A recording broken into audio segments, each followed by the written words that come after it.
আমায় তুমি এখন আর এইটুকুও ভরসা করো না, তাই না নিশিত?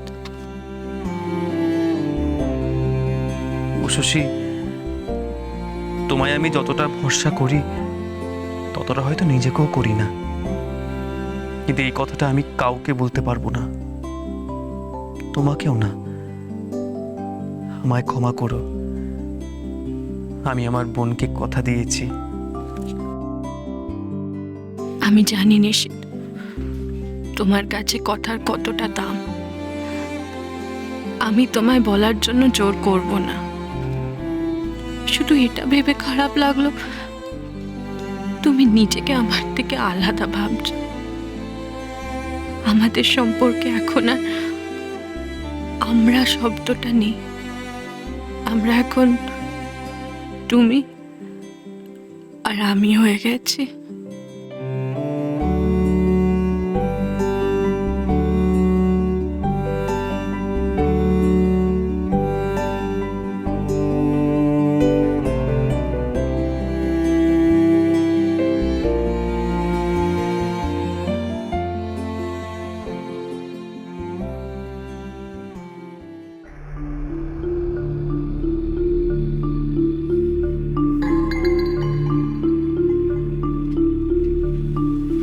মা,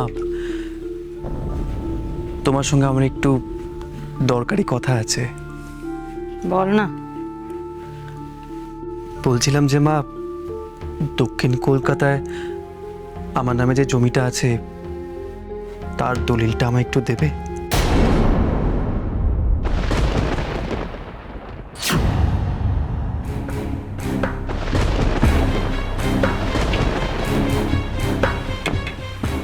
কেন? ওটা আবার তোর কি কাজে লাগবে? মা, ওটা একটা বিশেষ দরকার, একটু চাইছি। তুমি আমায় ভুল বোঝো না মা,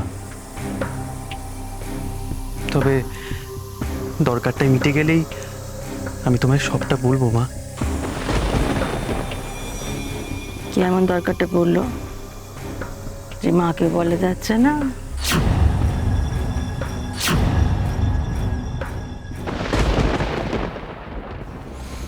মা, তোমায় বলা যাবে না তা নয়, শুধু কটা দিন পরে বলবো।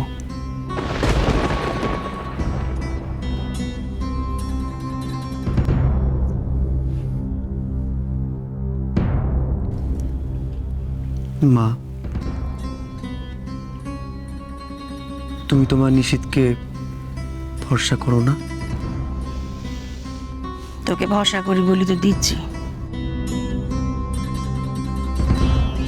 সত্যি কথা বলতে কি, কোনো ছেলেমেয়ের উপরই আমার কোনো বিশ্বাস নেই আর।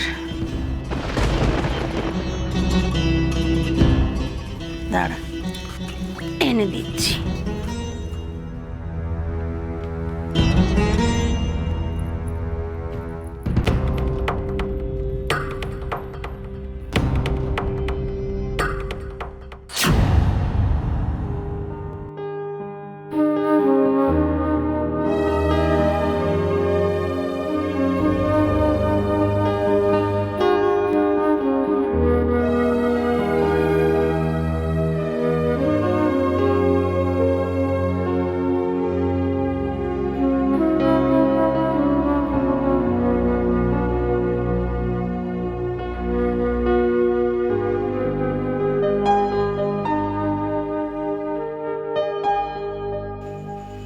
কাকলি আবার কোথায় গেল?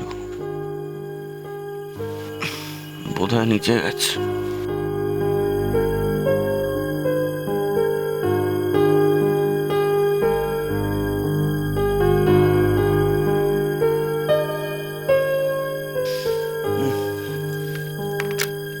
আর একটু শুই, কালকে যা কেলেঙ্কারি হলো, শুতে শুতে অনেক রাত হয়ে গেছিল, চোখটা খুলছেই না।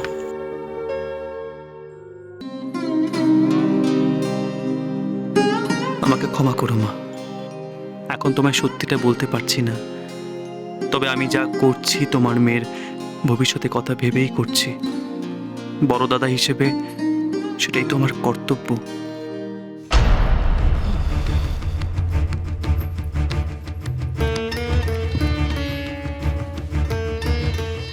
এ ধর।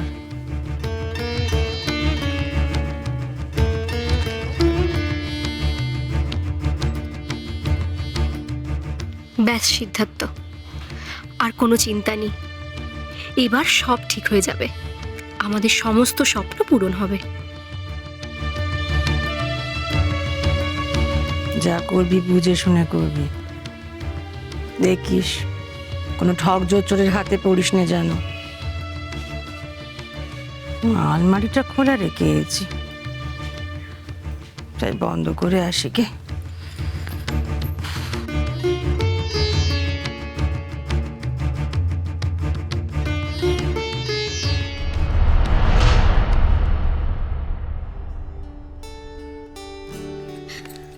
থ্যাঙ্কস বড়দা। আমি জানি না আমি তোমার ঋণ কি করে শোধ করব। তাই বেশি পাকা পাকা কথা বলিস না তো। বড়দার কাছে আবার ঋণ কিসের? সত্যি বড়দা, তোমার মতো দাদা পাওয়া তো ভাগ্যের ব্যাপার। থাক থাক, হয়েছে।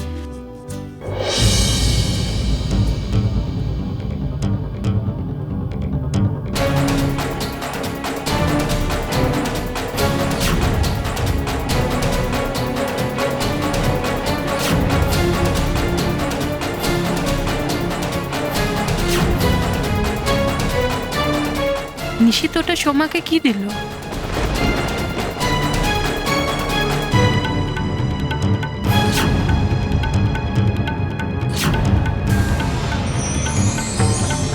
বড়দা, আমি বেরোলাম, কলেজে দেরি হয়ে যাচ্ছে।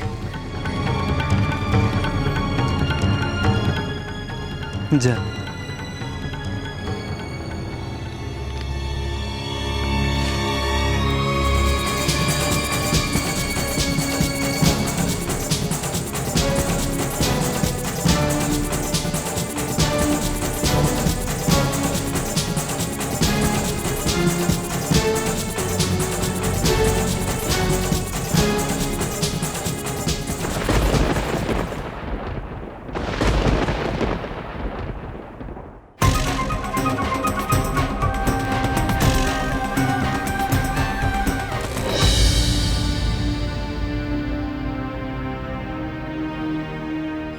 তোমার কি আমাকে কিছু বলার আছে?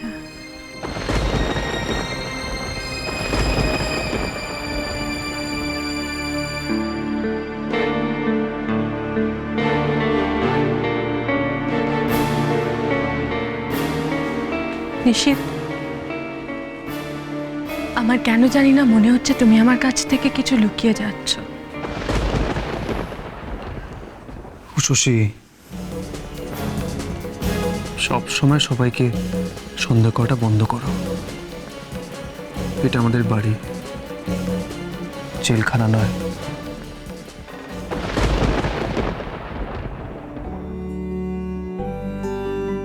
তুমি বসো, আমি চা নিয়ে আসছি।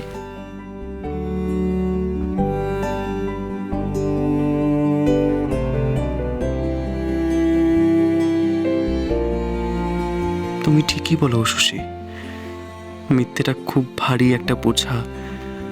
সারা জীবন সেটা কষ্ট করে বয়ে বেড়ানোর থেকে সত্যিটা বলে দেওয়া ঢের ভালো। এটা যদি আমার ব্যাপার হতো আমি তোমায় বলতাম শশী, কিন্তু সোমা যখন চায় না তখন আমিও আর এটা কাউকে জানাতে দিতে চাই না। কাল মায়ের কাছে ঝাড় খেয়ে সকাল সকাল নিচে গিয়ে কাজে লেগে পড়েছে। এদের না মাঝে মাঝে টনিক দেওয়া উচিত, সব সোজা থাকে।